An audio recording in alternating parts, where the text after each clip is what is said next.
Orange juice. What did you say? Orange juice. It's for when you're feeling hot and not so hot. Don't you worry about Susie getting enough vitamin C? Many people reach straight for the orange juice when they get a cold. Or mix up one of these cold-busting, immune-boosting supplements packed full of vitamin C. It's supposed to help cure the common cold. They're a growing $200 million industry. And unsurprisingly, their sales peak when the cold and flu season does. And with boxes that claim that vitamin C helps support your immune system, why wouldn't you pop a fizzy tablet when you start to feel a bit stuffy? But if you follow this little asterisk, you'll see that the claim isn't supported by the FDA. That's because vitamin C doesn't cure your cold. A powerhouse of vitamin C. You really crave orange juice, and that craving is your body wisdom. My what? You just can't beat that great taste. You can trace the vitamin C craze back to this guy, Linus Pauling. He was a pretty big deal.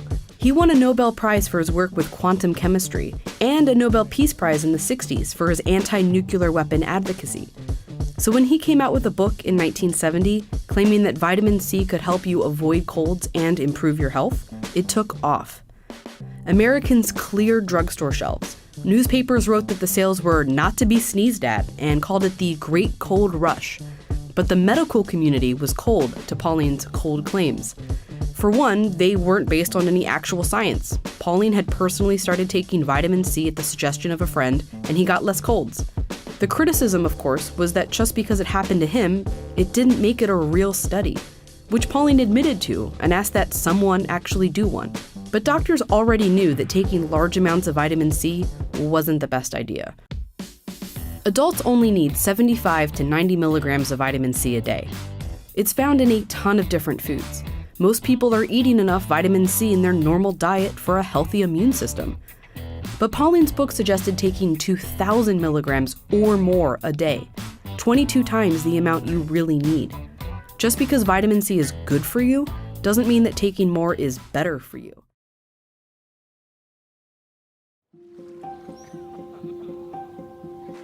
Do you feel that?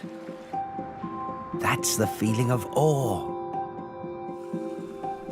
And the sense of calm as it washes over you, leaving you to just sit back and enjoy.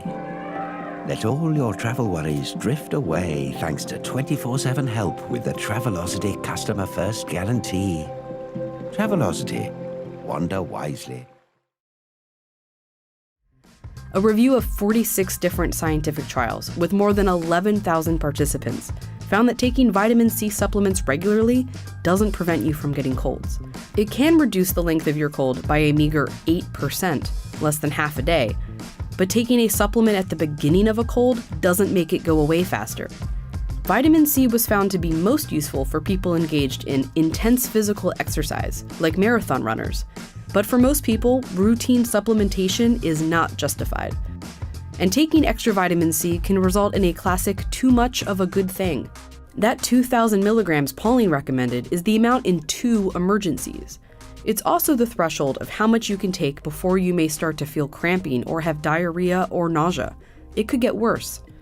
A Swedish study found that men who took just 1,000 milligrams of vitamin C a day were twice as likely to develop kidney stones. But that's about as bad as it gets. The reason this hasn't been more highly regulated is you can't seriously hurt yourself with vitamin C. No one has ever died from an overdose.